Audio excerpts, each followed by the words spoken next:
It started on what should have been an ordinary flight. Passengers boarding, flight attendants greeting with polite smiles, the low rumble of luggage wheels on the jet bridge. We need you to calmly cooperate. But within minutes of takeoff, the calm cabin atmosphere would erupt into one of the most shocking confrontations the crew had ever seen. Ma'am, on one side, a passenger furious about her seat upgrade being stolen.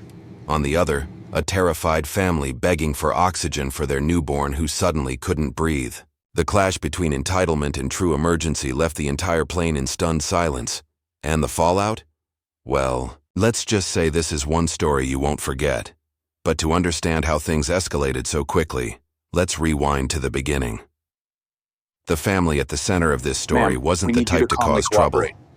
James and Emily were young parents, just trying to balance the chaos of raising their 6-month-old daughter, Lily. They had planned this trip for months, a family reunion across the country, where relatives who had never met Lily were waiting with excitement.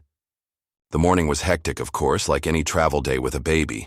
Diaper bags packed, bottles measured, toys for distraction stuffed into carry-ons. But through it all, Emily kept smiling. This was supposed to be a happy trip, a chance to make memories. When they boarded the plane, the family felt relieved. Their seats were together in a row near the middle. Nothing fancy, but at least they were side by side. James stowed the bags, Emily settled Lily onto her lap, and they both let out a breath. For once, everything seemed to be going smoothly. Is there a problem, But a few officer? rows ahead sat a passenger who would turn that peaceful flight into chaos. Other travelers later described her as the kind of person you notice immediately. Expensive purse, designer, scarf, an expression that screamed, "I'm more important than you." Her name? Well, let's just call her Karen. Now here's where things start to unravel. Moments before takeoff, a flight attendant politely informed Karen that her seat upgrade hadn't gone through as expected. An error in the system had bumped her back to economy instead of business class. It wasn't the end of the world, but Karen made sure everyone within 5 rows knew just how unacceptable this was. Loud sighs, snapping at the crew, muttering under her breath about incompetence. Passengers exchanged nervous glances, but most did what people usually do on planes, pretend not to notice. The flight lifted smoothly into the sky. Drinks were served, trays lowered. And then, it happened. Baby Lily, who had been quietly cooing, until then, suddenly began gasping. Her tiny chest rose and fell too quickly, her lips turning pale. Emily panicked, pressing the call button, her voice trembling. "She's not breathing right. Please, help us." The crew rushed over with an oxygen mask designed for infants. But as the flight attendant crouched in the aisle to assist, Karen's shrill voice cut through the cabin like a knife. "Excuse me, I paid for better service. And instead I'm stuck back here next to this circus? Where's my upgrade?" Passengers froze. Could she really be yelling about seat upgrades while a baby fought for oxygen? The crew tried to hush her, but Karen only grew louder.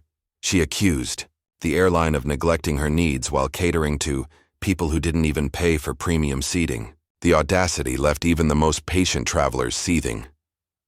Meanwhile, James and Emily were locked in a nightmare.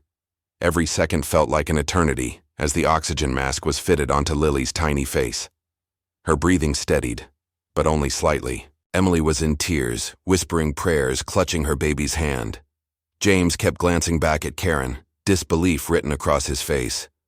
How could anyone be so heartless? The climax of this story came when Karen stood up, ignoring seatbelt signs, and marched down the aisle toward the flight attendant helping the family.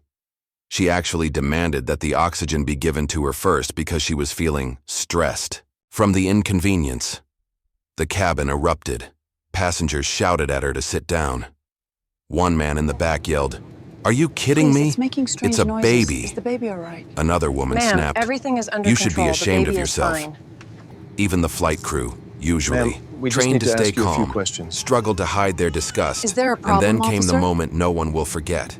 The lead flight attendant, clearly at her breaking point, looked Karen dead in the eye and said, "Ma'am, sit down, right now, or you will not be flying with us again, ever." Karen's face turned red, her mouth opening and closing like she couldn't believe someone dared to stand up to her. But for once, She had no audience willing to take her side. The entire plane was united against her entitlement.